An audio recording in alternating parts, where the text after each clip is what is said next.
আপনি যখন তাকদীরের কথা বলবেন, আপনি যখন ভাগ্যের কথা বলবেন, আপনি যখন আল্লাহর কাজা এবং ফয়সালার কথা বলবেন যে আল্লাহর হুকুম, আল্লাহর ফয়সালা হয়েছে তাই এমনটি হয়েছে, বা আল্লাহর যা ফয়সালা হবে তাই হবে, এরকম কথা যখন বলেন, অনেক মানুষ আছে দেখবেন এমন মন্তব্য করেন যেন তিনি এই তাকদীর এর কাজা ফয়সালা এগুলোকে মানে না। আরে রাখ তোর তাকদীর, আমারটা আমি দেখব, আমার ভাগ্য আমাকে নির্ধারণ করতে হবে।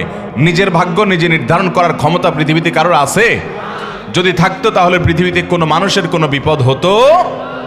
ভাইরা আমার, এখান থেকে বোঝা যায় যে তাকদীরকে অস্বীকার করা এটা হলো সবচাইতে অযৌক্তিক কথা। যৌক্তিক বিষয়কে অস্বীকার করা, ইমানের যে রোকনগুলো আছে, স্তম্ভগুলো আছে, নবী করিম সাল্লাল্লাহু আলাইহি সাল্লামকে জিবরিল, হাদিসে জিবরিলের মধ্যে বর্ণিত হয়েছে, জিবরিল এসে বলেছেন মাল ঈমান, হে মুহাম্মদ আমাকে বলুন ঈমান কাকে বলে, ঈমানের সংজ্ঞা বলুন।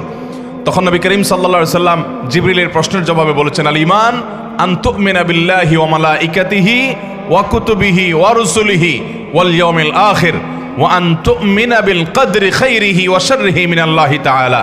যার অর্থ হলো ঈমান হলো আল্লাহ, ফেরেশতাগণ, নবী রাসূলগণ, আসমানি কিতাবসমূহ, আখিরাতের প্রতি বিশ্বাস করা এবং বিশেষভাবে বিশ্বাস করা তাকদীরের ভালো মন্দের প্রতি।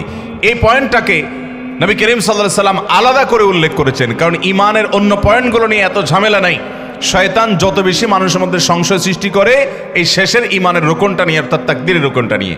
এই জন্য তাকদীর নিয়ে যদি কারোর মধ্যে সন্দেহ হয় অথবা তাকদীরকে যদি কেউ অস্বীকার করে, তো সে ব্যক্তি সম্পর্কে নবী করিম সাল্লাল্লাহু আলাইহি সাল্লাম বলেছেন যে তার কোনো প্রকার আমল, সে নফল আমল করুক, ফরজ আমল করুক, শারীরিক আমল করুক আর আর্থিক ইবাদত করুক, এর কোনোটা কবুল হবে না যদি সে তাকদীরকে কি করে, অস্বীকার করে। অতএব